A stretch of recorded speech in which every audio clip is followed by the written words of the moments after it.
करोड़ों की तरह मैं सर झुकाता हूँ, इन करोड़ों की तरह मैं सर झुकाता हूँ, इन करोड़ों की तरह मैं सर झुकाता हूँ, इन करोड़ों की तरह मैं सर झुकाता हूँ।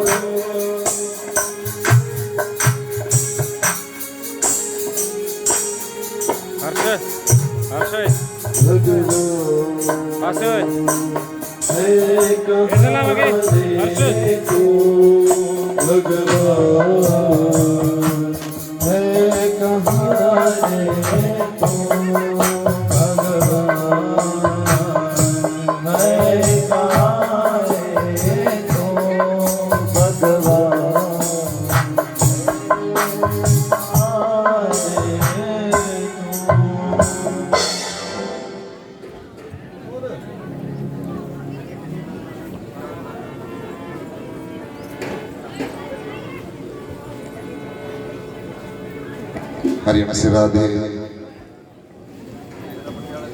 हरिओम से राधे। सभी अपना अपना स्थान ग्रहण कर लें। माता थोड़ा आगे आगे हो जाए, आगे जगह बची है, थोड़ा आगे आगे हो जाए। इधर भाई लोग भी थोड़ा आगे हो जाए, कोई बात नहीं, काफी जगह बची है, हो जाइए आगे आगे, चिंता मत कीजिए। सभी अपना अपना स्थान ग्रहण करें। हरिओम।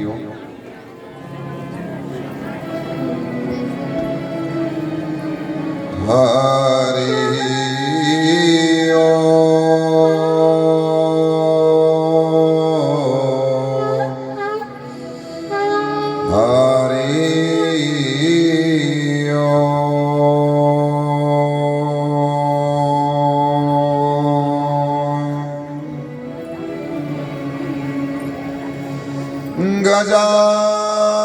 गजाननं भूतगणादिसेवितं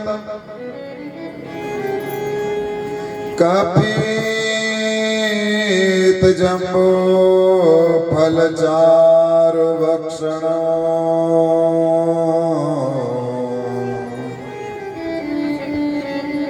उमासुतं शोकविनाशकारकम्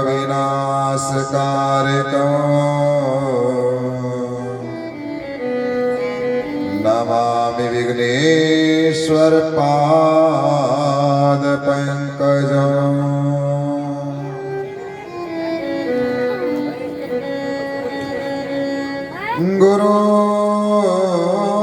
गुरुर्ब्रह्मा गुरुर्विष्णुः गुरुर्देवो महेश्वरा गुरु साक्षात् परम ब्रह्म तस्मै श्री गुरवे नमः।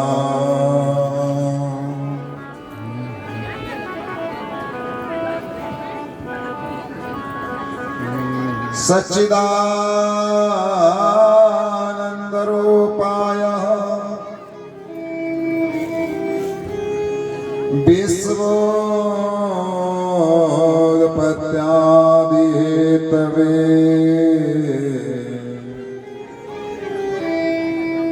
तापत्रय विनाशाय श्री कृष्णाय वयं नमः।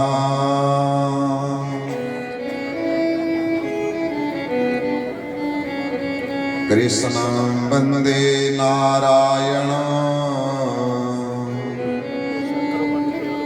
कृष्ण वन्दे प्रजप्रियं,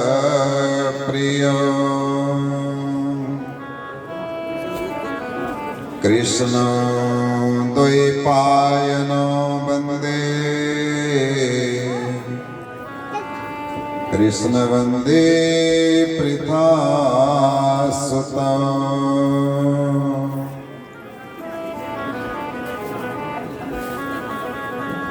बरहारपीडं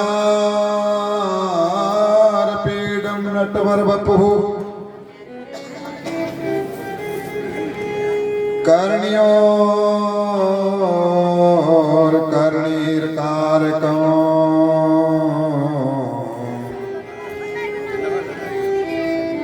विप्रदावासा कनककपीशो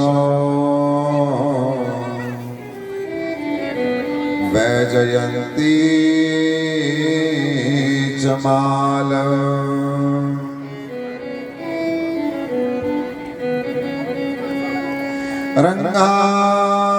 रंगानं वेणोर्दर्शदेहा पुरेन गोपवृन्दे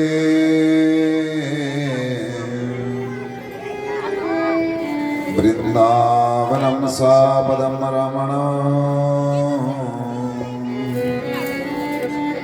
प्रावर्षितं गोपकीर्तिः।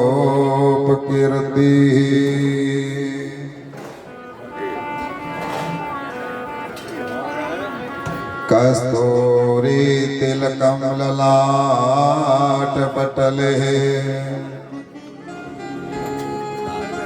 वक्षस्थले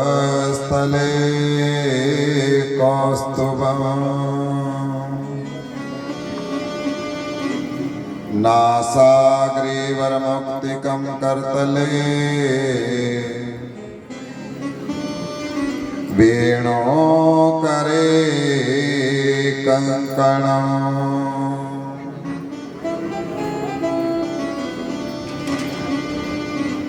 सर्वांगे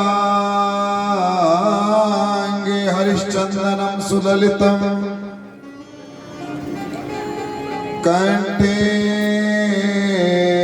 च मुक्तावली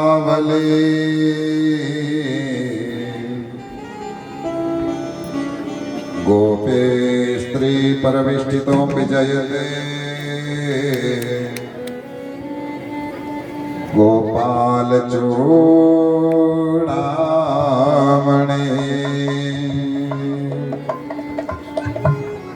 गोपाल चूड़ामणि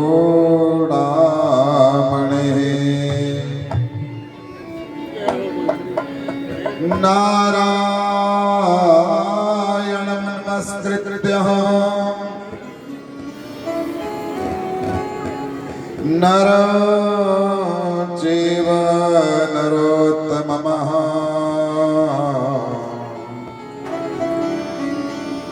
देवी सरस्वतीर्व्यासं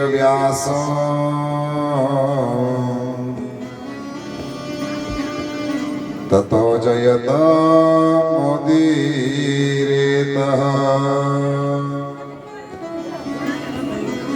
ततो जयतमुदीरयेतः।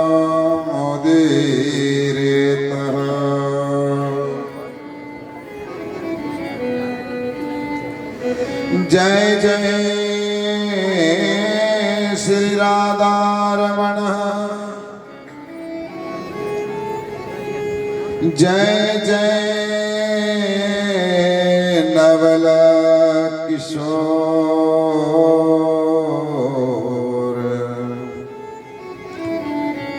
जय गोपी चितचोर प्रभु,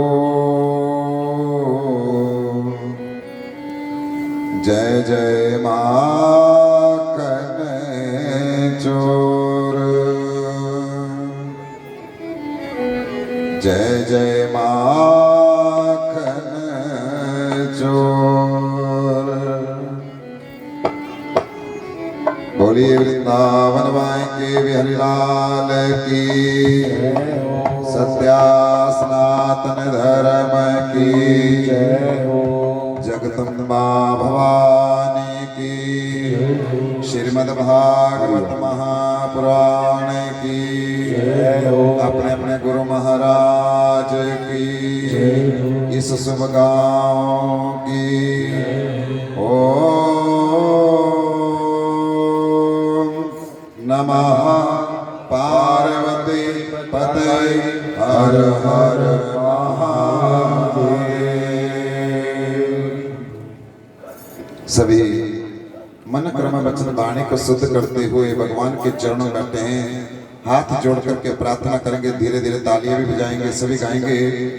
अब सौंप दिया इस जीवन का सब भार तुम्हारे हाथों में। अब सौंप दिया इस जीवन का सब भार तुम्हारे हाथों में। अब सौंप दिया इस जीवन का सब भार तुम्हारे हाथों में।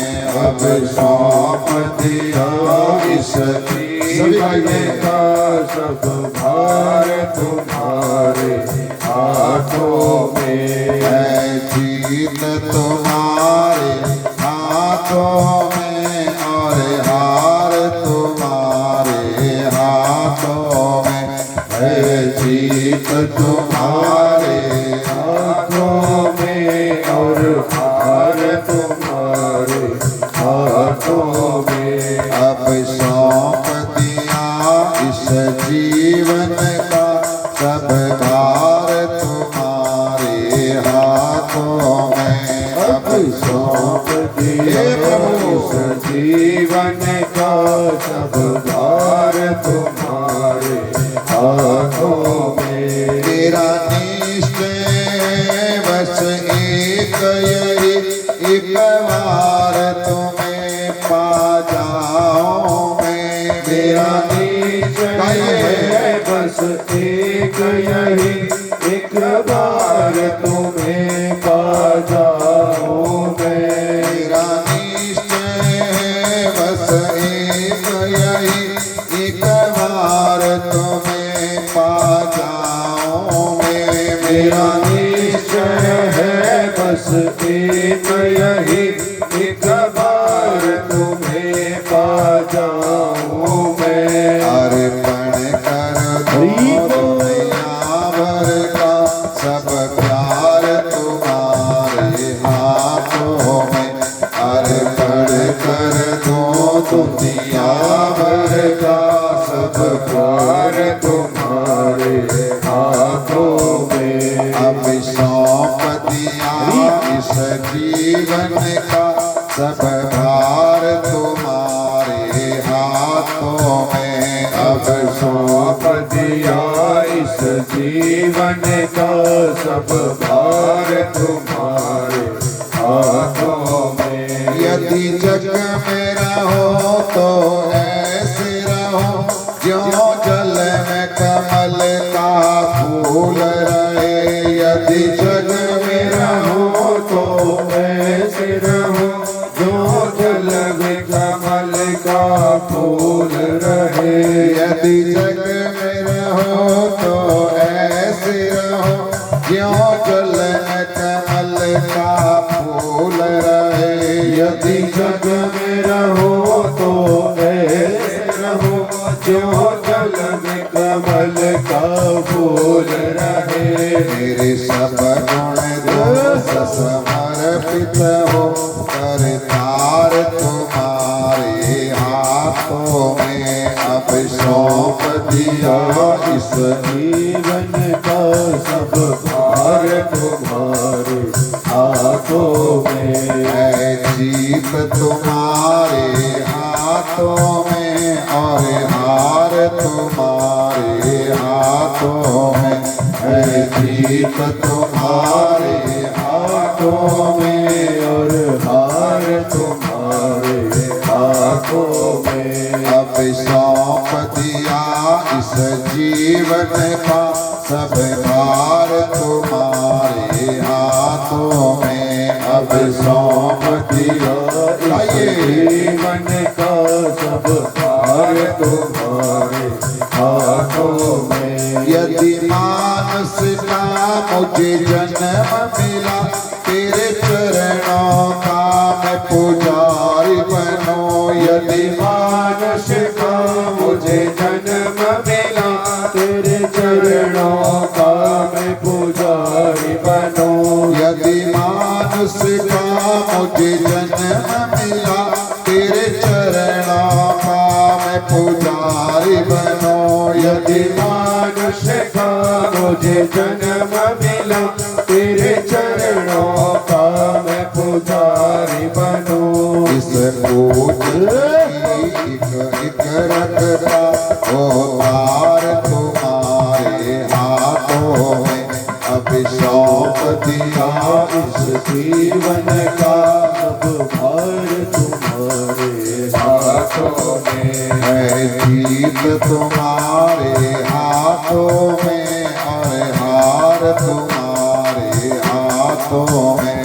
है जीत तुम्हारे हाथों में और हार तुम्हारे हाथों में। अब सौंप दिया इस जीवन का सब भार तुम्हारे हाथों में। अब सौंप दिया इस जीवन का सब भार तुम्हारे हाथों में।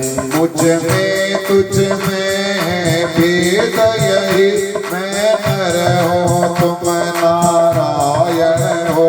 मुझ में तुझ में बस भेद यही मैं नर हूँ तुम नारायण हो। मुझ में तुझ में है भेद यही मैं नर हूँ तुम नारायण हो। मुझ में तुझ में बस भेद यही मैं नर हूँ तुम नारायण हो। मैं हूँ संसार के हाथों में संसार तुम्हारे हाथों में।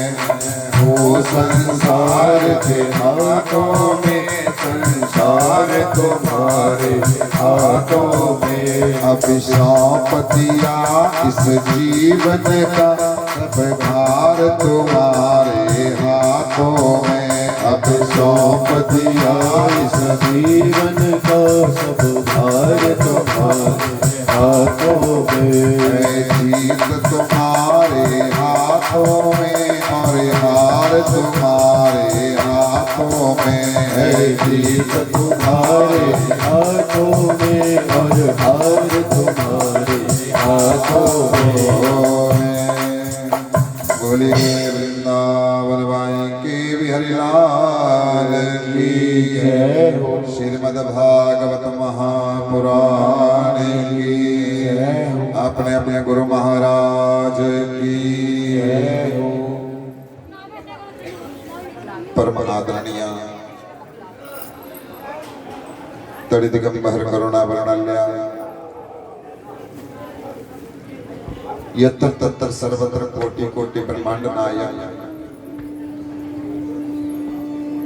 देव आदि देव भगवान महादेव के चरण आराध्य में बैठ करके उस आनंद कंद माखन चोर चित चोर नंदन नंदन की हित और अहित की कृपा के लिए शक्ति भक्ति श्रुता मातृ जन प्रेम स्नेह बालक जन ऋग वेद यजुर्वेद साम वेद अथर्व वेद वेदी श्रुति विद्वु जनों व पंचम हमारे कुल पुरोहित जी जो यहाँ पे बहुत अच्छा स्वागत का समय है और दूर दराज क्षेत्र से आए हुए हमारे बंधुगण रिश्तेदार अन्य गांव के लोग संत परीक्षित स्वरूपी श्रोता जनों व हमारे यजमान ज्योति भैया जी उनके छोटे भैया सब परिवार आज परम पावनी श्रीमद् भागवत कथा जो है अपने लक्ष्य को पूर्ण करते हुए आप भागवत की कथा अंतिम चरण की तरफ जा रही है। आज भागवत की कथा जो है छठे दिवस में प्रवेश कर रही है। आज जो है भागवत की कथा छठे दिवस में प्रवेश कर रही है। पिछले कल की कथा में हम उस ज्ञान सागर में गोता लगाते हुए भगवान के उस मनोहर झांकी के दर्शन कर रहे थे। भगवान की बाल स्वरूप का दर्शन हुआ, हरि और हर का मिलन हुआ। भगवान बोले शंकर हमारे प्रभु से मिलने के लिए आए, लल्ला से मिलने के लिए आए, कन्हैया से मिलने के लिए आए। भगवान का नामकरण संस्कार किया गया। बहुत नाम बताए भगवान की गर्गाचार्य ने। रूपानी नामानी बहुत संस्ती कि जैसा जैसा काम करेंगे प्रभु वैसा ही इनका नाम पड़ जाएगा। बोलिए वृंदावन माई के बिलाल की। जैसा जैसा काम करेंगे वैसा वैसा नाम पड़ जाएगा। नामकरण संस्कार हुआ।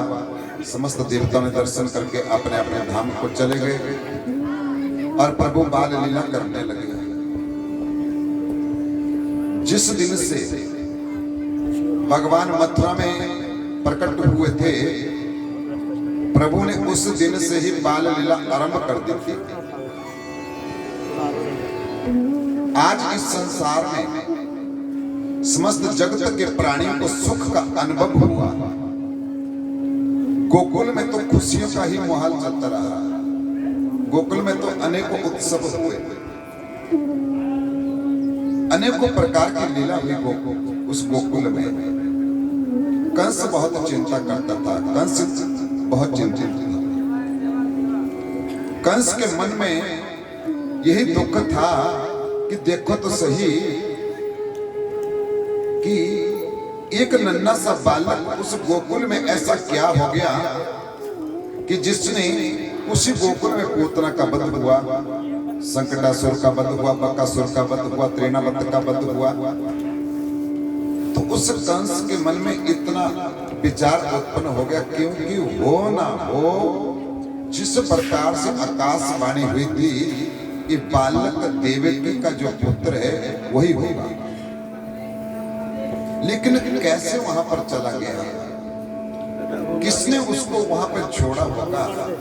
ये कंस के मन में बहुत चिंता उत्पन्न हो रही थी। बार बार कंस इसी बात के ऊपर विचार करता था। और इधर कमास्तो मंदहोत आत्मम भवानम भक्षित वायन रहा। गोकुल की नगरी में भगवान ने अनेकों लीलाएं की। कल हम कह रहे थे कि देखो तो सही, मैया जो एक समय में दो काम करती थी, एक ही समय काल में दो काम करती थी।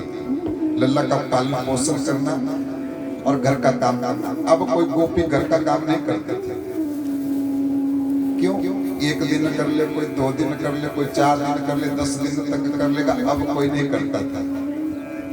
मात्र मैया यशोदा प्रभु का श्रृंगार करती थी। सुखदेव जी कहते हैं राजन ही परीक्षित। सुखदेव भगवान इस कथा को सुना रहे हैं और राजा परीक्षित दोनों हाथों को जोड़ करके कथा को श्रवण कर रहे हैं। राजा परीक्षित अन्य ऋषि मुनि कथा को श्रवण कर रहे हैं। तब दोनों हाथों को जोड़ करके जो है राजा परीक्षित खड़े हो गए। कहने लगे हे भगवान, हे सुखदेव महाराज, बंदितम तवाकीतम होते कुमारस्या जागृते रंबा अप्यार्थमायनः। हे महाराज, ये सब हमारे प्रभु ने बालक रूप धारण किया, ये तो बड़ी खुशी की बात है। लेकिन अब मेरी लालसा बढ़ रही है, मेरी जिज्ञासा बढ़ रही है प्रभु। और सुनाओ, हमारे भगवान ने और कौन कौन से कार्य किए, सुनाओ। सुनने की इच्छा है। आज मन जो है हर्षित हो चुका है, मन पुलकित हो चुका है। महाराज सुनाइए। राजा परीक्षित ने जब इतनी बात कही तो गदगद हो गए सुखदेव महाराज। सुखदेव कहने लगे कि सुनो कि राजन, प्रभु जब 1 वर्ष के हुए ना तो उस गोकुल में उत्सव हुआ। मैया यही कार्य नित्य प्रति करती थी, पलने में लल्ला को डालती थी, झुलाती थी और एक हाथ में मटके से दधी बाँच का काम करते थे। नंद बाबा अपनी गैयों को लेकर के वन में चले जाते थे। जितने भी गैया होती थी ना, सबसे बड़ा धन होता था गोकुल में। कौन सा धन होता था? गोधन। जिसके पास जो एक गाय अधिक होती थी ना, उसको साहूकार माना जाता था। जिसके पास, देखो एक जैसे आपके पास जमीन है, वो तो जिसके पास जमीन ज्यादा होगी वो साहूकार होगा। लेकिन गोकुल में क्या था महाराज, जिसके पास 100 गाय है, 150 गैया है, 200 गैया है, जिसके पास गाय ज्यादा होगी उसको जो है धनवान माना जाता था, क्योंकि उसका दूध भी ज्यादा बिकता था। गोकुल में और कोई साधन नहीं था, इनकम का कोई साधन नहीं था, पैसे का कोई साधन नहीं था। क्या करते थे? दूध, दही और माखन मथुरा की नगरी में बेच देते थे। मटके भर भर करके मथुरा की नगरी में बेचते थे। रईस लोग रहते थे मथुरा की नगरी में शुरू से ही, क्योंकि मथुरा राजा की नगरी है, कंस की नगरी है, वहां पे राजा लोग रहते थे। और ये गोकुल जो था ये छोटा सा गांव था। नंद बाबा गैया को चराने के लिए वन में चले जाते थे, लेकिन एक गाय जो थी ना वो घर में बंधी रहती थी नंद बाबा के, उसको वन में नहीं ले जाते थे। जिस गाय का नाम था गंगी गाय, और उसके एक छोटा सा बछड़ा था। उसकी देख रेख तो मात्र मैया यशोदा ही करती थी। नहलाना, घास डालना, आंगन में बुहार लगाना, और फिर क्या करती थी? आंगन में बैठ जाती थी, लल्ला का श्रृंगार करती। कहते हैं, सुखदेव कहते हैं कि सुनो, आयोर्वतीरम मारस्यः त्वम्बा कांचनम आत्म योगः। जितना समय मैया और काम करने के लिए नहीं लगाती थी, कभी लल्ला की चुटिया को बांधना, बालों को इकट्ठा करके ऊपर से चुटिया बांधते थे, और उसमें क्या करते? पीले रंग की एक डोरी बांध देती थी। कभी घुंघरू का श्रृंगार करना, मत्थे में जो है चंद्र का टीका लगाना, चंद्र का टीका लगाती थी। कभी आंखों में काजल लगाती थी, पूरा श्रृंगार करती थी मैया। और भगवान भी तो बहुत सुंदर थे। मैंने एक दिन भी कहा था हमारे प्रभु बहुत सुंदर थे। कोई कहते तू काला, तेरा काला कन्हैया, ये सब झूठ की बात है। जिसने प्रभु को देखा ना, बस उसके ऊपर आकर्षित हो गया। बहुत सुंदर थे। थोड़ा सुंदरता थोड़ा आगे जाकर के जब काली नाग ने विष डाल दिया था, तब थोड़ा सा सांवले रंग में हुए थे। बहुत सुंदर थे भगवान। लेकिन वो बाद की बात है। कंस ने क्या किया? कंस ने एक दिन तृणावत को भेज दिया। तृणावत आया, गोकुल नगरी में हाहाकार मच गया। जैसे गोकुल नगरी में हाहाकार मच गया, भगवान कृष्ण के जो है उस पलने को लेकर के उड़ चला कन्हैया उस पलने के बीच में। तो कन्हैया ने क्या किया? उस तृणावत का भी बंद कर दिया। किसी को पता भी नहीं चलता था भगवान कैसे मार देते थे। अरे भगवान बड़े बड़े। सुखदेव जी कहते हैं इसी प्रकार से जो चलता रहा, 1 साल, 2 साल, 3 साल, जब 3 साल के हो गए तो भगवान ने, देखो तो भागवत कहता है कि 3 साल तक कभी भगवान ने चलना नहीं सीखा। 3 साल तक बच्चा जो है साल में, 1.5 साल में चलना सीख लेता है, 2 साल में चलना सीख लेता है। लेकिन भगवान ने 3 साल तक भी चलना नहीं सीखा। एक दिन की बात है, मैया आंगन में झाड़ू लगा रही थी, बुहार लगा रही थी। तो क्या किया? जैसे आंगन में झाड़ू लगा रही थी ना, लल्ला जो है उठे और घुटनों के बल चलते चलते हुए आकर के देहली के पास रुक गए। देहली के पास रुक गए, चले नहीं, जैसे घुटनों के बल रेंगते हुए आकर के देहली के पास रुक गए। मैया की तरफ टुकर टुकर करके देखने लगे, यशोदा को देखने लगे। मैया झाड़ू लगा रही थी। मैया ने अपने बेटे को जब देखा ना, अरे मैया बड़ी प्रसन्न हुई। अरे ललुआ, तो कहा उठ करके आ गया क्या? आंगन में नहीं आना, क्योंकि आंगन जो है कच्चा है, कंकड़ है, पत्थर है, तुम्हारे घुटनों में लग जाएंगे। तो क्या हुआ? कन्हैया ने जब सुना तो हंसने लगे। लल्ला जो है हंसने लगे। मैया ने देखा लल्ला को तो बड़ी प्रसन्न हुई, आज मेरा बेटा कितना प्रसन्न है। और किसी से कम बात करती थी, गोपियां आती थी, कन्हैया से मिल करके चले जाते थे। सभी बच्चों से प्रेम करते हैं, गांव के भी सभी करते थे, प्रेम करते थे, मिलना, उठाना, खेलना और फिर वापस चले जाना। कोई ज्यादा रासलीला नहीं हुई, गोपियों के संग रासलीला नहीं हुई। गोकुल में कोई कहते हैं कि भगवान ने गोपियों को नचाया, वो गोकुल की गोपियां नहीं थी, वो गोकुल की गोपियां नहीं थी। जिनके संग रास रचा वो तो बरसाने की राधा की सखियां थी। ये जो गोकुल की जो माताएं हैं, गोकुल की जो गोपियां हैं, वो राधा का जो है यशोदा की सखियां थी। वो तो कन्हैया को अपना पुत्र मानती थी। भगवान के संग प्रेम करो। प्रेम की एक परिभाषा नहीं है, प्रेम की अनेक परिभाषा है। प्रेम किसी के साथ भी करो, लेकिन प्रेम का नजरिया कैसा होता है? माँ भी बेटे से प्रेम करती है, बेटा भी तो माँ से प्रेम करता है, परिवार में तो प्रेम होता है, हमारा गांव में भी तो प्रेम होता है, भाई भाई के बीच में भी प्रेम होता है। प्रेम का नजरिया अलग अलग है, प्रेम का नजरिया अलग अलग है। इस चर्चा के ऊपर जो है बहुत कुछ कोई कहता है, लेकिन वो गोपियां गोकुल की गोपियां नहीं थी, वो तो राधा की सखियां बरसाने की थी। एक दिन मात्र रास हुआ था, जिसकी चर्चा हम आगे करेंगे। सुखदेव जी कहते हैं, राजन हे परीक्षित, जब देहली के पास पहुंच गए ना भगवान, तो क्या किया? मैया यशोदा बड़ी प्रसन्न हुई। मेरा बेटा देखो तो सही, खुद चल करके आ रहा है। माँ को प्रसन्नता कब होती है? जब बेटा पहली बार चलता है। लेकिन भगवान जो है घुटनों के बल चल करके देहली के पास पहुंचे तो नीचे आंगन में पहुंच गए। चलते चलते हुए गंगी मैया का जो बछड़ा बंधा हुआ था, जो गाय का जो बछड़ा बंधा हुआ था ना, उसने क्या किया? बछड़े ने कन्हैया को देखा। बोलिए वृंदावन माई की, बिहारी लाल की।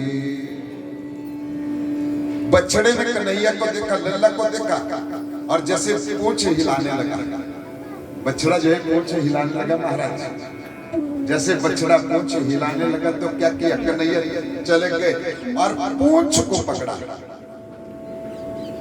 पूंछ को पकड़ा, एक हाथ से जोर से पकड़ा, दूसरे हाथ से जोर से पकड़ लिया, और भगवान ने जैसे तने को जोर लगाए तो खड़े हो गए।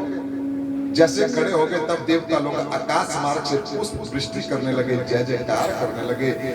भगवान को जो चलना सिखाया है, भगवान ने जो खड़े हुए हैं तो बछड़े की पूंछ को पकड़ करके खड़े हुए हैं। आजकल माता क्या करती है? बच्चों को चलाती है, उंगली नीचे करती है। देखो इस उंगली को पकड़ो, तो क्या करता है बच्चा? क्या करता है? थोड़ा जोर लगाता है, उंगली को पकड़ता है, तो माता पीछे पीछे हटती है और तब जाकर के बच्चा चलना सीखता है। लेकिन मैया यशोदा ने ऐसा कुछ भी नहीं किया। 3 साल तक बस पल्ले से उठाना, गोदी में लेना, गोदी से उठाना, पल्ले में रखना। जब सो जाते थे कन्हैया तब काम करती थी मैया यशोदा। बछड़े के पूंछ से खड़ा होना सीखा। गैया बड़ी प्रसन्न हुई, मेरा बेटा है। यहाँ पे गाय ने तुलना की है। गाय ने कहा कि सुनो, मैं कितना दूध पिलाता हूं, मैं कितना दूध पिलाता हूं। एक दूध तो मेरा बछड़ा पीता है और कुछ दूध जो है कन्हैया भी पीता है। आज घुटनों के बल आया है ना, ये बछड़े की भांति चल करके आया है, ये मेरा पुत्र है। गंगी गैया सोचने लगी, लेकिन बोलती नहीं थी, सोच रही थी। खड़ा होना सीख लिया, भगवान ने चढ़ना सीख लिया। एक दिन भगवान जो है सोए हुए थे, पलने के ऊपर सोए हुए थे। मैया काम कर रही थी, और जैसे मैया काम कर रही थी तब क्या हुआ कि जंगल से जो है मोर की आवाज सुनाई पड़ी। मोर की आवाज सुनाई पड़ी। मोर क्या करता है, म्याऊं म्याऊं की आवाज करता है, बहुत मीठी बोली बोलता है मोर। जैसे मोर की आवाज सुनाई दी तो भगवान उठे और देहली के ऊपर आकर के जो बैठ गए, देहली के ऊपर आकर के बैठ गए। मैया यशोदा से कहने लगे कि सुनो मैया, ये कौन बोल रहा है? मैया यशोदा कहने लगी कि सुनो, कोई नहीं बोल रहा है, ये मोर है। मैया, ये मोर कैसा होता है बताओ तो सही। मैया यशोदा ने क्या किया, अपना काम छोड़ दिया, कन्हैया को लिया और गोदी में बिठाया। गोदी में बिठा करके चुटिया को करने लगी, अरे कन्हैया, मोर बहुत सुंदर है। जब मैया इतना बोल दिया ना, तो बच्चे क्या करते हैं, एक बात का जो है अनेकों बात का मतलब निकाल देते हैं। मैया, वो सुंदरता कैसी होती है, सुंदर किसे कहते हैं? तब जाकर के मैया ने बोल दिया, जैसे मेरा बेटा सुंदर है ना, ऐसा ही मोर भी सुंदर है। मैया, क्या मोर भी मेरे जैसा है? कहने लगी, नहीं, मोर तुम्हारे जैसा नहीं है, मोर पक्षी की भांति है। जब तनिक जंगल में मोर प्रसन्न होता है तो नाचता है, उसके पंख बिखरते हैं तो बहुत आनंद होता है। और नाचते नाचते हुए मोर एकदम से जो है रुदन करना शुरू करता है। मोर की एक बात है, बोली वृंदावन की बिहारी लाल की। मोर जब जंगल में नाचना शुरू करता है ना, तो एकदम से रोना शुरू करता है, रुदन करता है। नाचते नाचते अपने पाँव को देखता है और पाँव को देखता है तो शांत हो जाता है। अच्छा मैया, तो चलो मुझे मोर के पास लेकर के ले चलो, मुझे मोर के पास जाना है। अब जिद करने लगे कन्हैया, मुझे मोर के पास जाना है। मैया कहने लगी, अरे कन्हैया, जो तूने पूछा मैंने बता दिया। तू छोटा सा है, जब बड़ा हो जाएगा तो जंगल में जाना, बाबा के संग जाना गैया चराने के लिए, वहां पे जाकर के मोर देख लेना, मुझे काम करने दो। नहीं मैया, चाहे कुछ भी हो जाए, मुझे तो मात्र मोर के पास जाना है, लेके के चलो मोर के पास। आदुते चाम जीवानाम सह यो यो तमात्मने प्रचंदीर्वाश्रिता। अरे मैया, अभी जाना है, बताओ मोर कैसा होता है? मैया सोच लगी, अच्छा क्या क्या क्या, तो क्या किया, अंदर जाकर के चले गई, छोटा सा मोर पंख लेकर के आई। देखो तो सही, ऐसे होते हैं मोर पंख।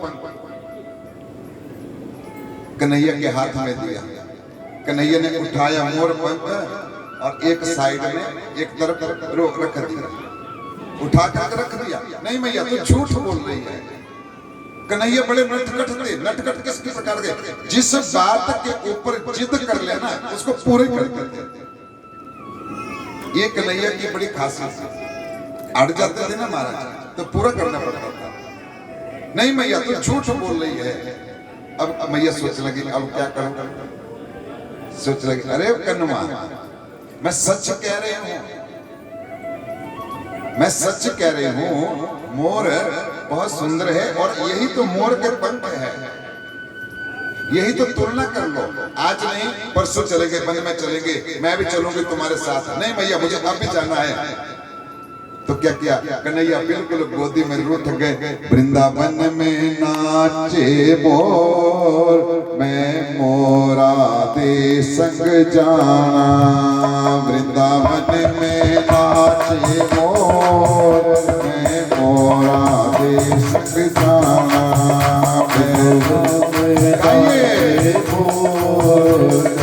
मोरा दे संग जाना। वृंदावन में नाचे मोर, मैं मोरा दे संग जाना। वृंदावन में नाचे मोर, मैं मोरा दे संग जाना। ऐसा बोले नंद किशोर, मैं मोरा दे संग जाना। ऐसा बोले नंद किशोर, मैं मोरा दे संग जाना। वृंदावन में नाचे मोर, मैं मोरा दे संग जाना वृंदावन में नाचे मोर मैं मोरा दे संग जाना। बोलिए वृंदावन भाई के बिहारी लाल की। अब मैया चुपचाप बैठ गई। अब मैया चुपचाप बैठ करके ज्यादा बात नहीं की। तो क्या किया, उस मोर पंख को उठाया और मैया ने क्या किया, कन्हैया के बालों की चुटिया के संग बांध दिया। जब चुटिया के संग बांध दिया, अब मैया थोड़ी अपनी बात को टाल रही है। मैया अपनी बात को टाल रही है। बोले वृंदावन भाई के बिहारी लाल की। अब पीछे जगह नहीं होगी तो थोड़ा इधर आगे बची है जगह, तो उधर बैठ सकते हैं। ठीक है, जो भी कोई आता है ना, एक साइड में आगे बची है जगह, पुरुष वाली जगह बची है, वहां पे बैठ सकते हैं। नहीं तो पीछे भी बची है थोड़ी सी जगह, उस बीच में कुर्सियां लगी है तो कोई कुर्सियों के ऊपर बैठ सकते हैं, जो साइड में कुर्सियां लगी है। ठीक है,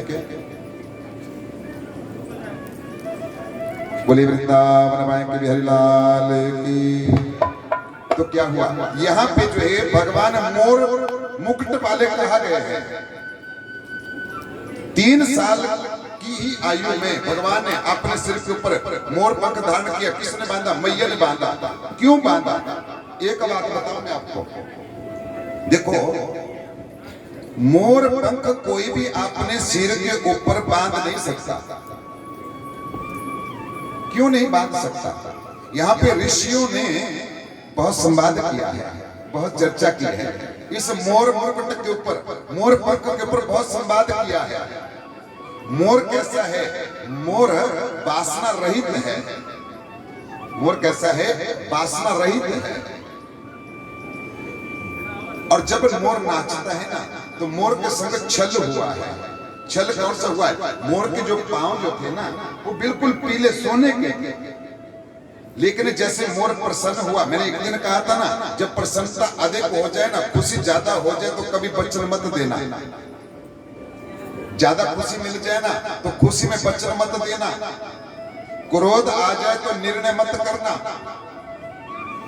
क्रोध में कभी उत्तर मत देना, चुप रहना।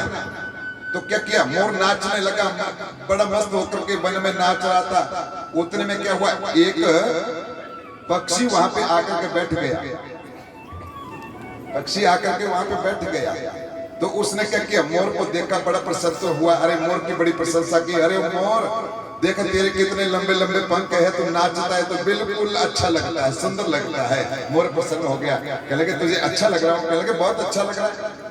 अरे तूने मेरी प्रशंसा की, क्या चाहिए? कह लगे मुझे अपने पांव दे दो, मुझे अपने पांव दे दो, सुनहरी रूपक पांव दे दो, और मैं भी नाच करके देखता हूं। तो क्या किया, मोर ने अपने पांव जो है उस पक्षी को दे दिए, लेकिन कभी वापस नहीं किए। और काले काले पांव जो थे वो मोर के पास आ गए। जब नाचता नाचता मोर अपने पांव को देखता है तो रुदन करता है, मेरे साथ छल किया है। और उस पक्षी का नाम है, हमारे पहाड़ों में सैंती बोलते हैं।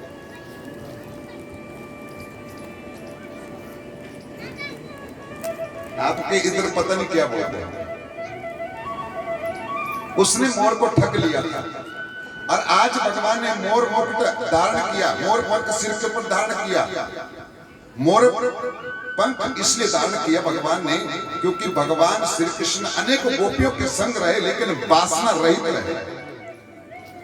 वासना रहित रहे, क्योंकि मोर जो है वासना रहित है। कोई भी गृहस्थ जो है अपने सिर के ऊपर मोर पंख धारण नहीं कर सकता। एक साधु होता है, महात्मा होता है, जिसको मोर छाप बाबा कहते हैं। वो सभी साधुओं में नहीं होता, वो एक महात्मा विशेष होता है। महात्मा के बीच में एक महात्मा होता है जिसको मोर छाप महात्मा कहते हैं। कई क्या करते हैं, टोपी लगा देते हैं, पहाड़ी टोपी लगा देते, उसके ऊपर मोर पंख लगा देते हैं। ये गलत बात है। हमारे पहाड़ों में भी ऊपर क्या करते हैं, कई बंदे आते हैं तो क्या करते हैं, टोपी लगा देते हैं, टोपी के बीच में मोर पंख लगा देते हैं। नहीं, जो वासना रहित है वही मोर पंख धारण कर सकता है। भगवान श्री कृष्ण ने मोर पंख धारण किया, वो जानते थे, क्योंकि मोर का नाम जो है, मोर मुकुट का, जब भगवान का नाम लेते हैं तो मोर की प्रशंसा होती है। आज मोर का जो है कितना गायन किया जाता है, जहाँ भगवान की कथा होती है, भगवान का कीर्तन होता है, वहाँ पे मोर मुकुट का नाम लिया जाता है, मोर का नाम लिया जाता है। तो मोर का नाम क्यों लिया जाता है? भगवान ने मुकुट धारण किया, पंख धारण किया, ये मोर को प्रसन्न करने के लिए। क्योंकि जो नृत्य करता है, भगवान के लिए प्रशंसा करता है, नृत्य करता है, वो कभी दुखी न रह जाए। तो मोर का नाम इसलिए धारण किया है। तो भगवान मोर मुकुट वाले पंख धारण किया भगवान ने। 5 वर्ष के हुए प्रभु, अब पंख हर समय धारण करते हैं। मैया क्या करती है? पंख के साथ श्रृंगार करती है, बालों में पंख लगाती है, छोटा सा मोर मुकुट लगा देती है, पंख लगाती है। अब अन्य छोटे छोटे बालक जो थे ना, गोकुल नगरी के जो गोपियों के बालक जो थे, वो मित्र बन गए भगवान के। जैसे भगवान के मित्र बन गए तो क्या किया? अब छोटे छोटे बच्चे सभी इकट्ठे हो जाते हैं मैया यशोदा के दरबार में, आंगन में आ जाते थे। अरे कनुआ, घर में क्या करते हैं? चलो खेलते हैं, खेलने के लिए चलते हैं। मैया यशोदा भी कहते थे कि सुनो बच्चों, जाओ खेलो जा करके, ताकि मैं घर का काम करूं। प्रभु को स्कूल में नहीं छोड़ा, स्कूल नहीं थे, गुरुकुल नहीं थे। तो क्या करते थे? अन्य बालकों के साथ खेलने के लिए कुओं के पास चले जाते थे भगवान। और उन गोपियों के बच्चे कौन?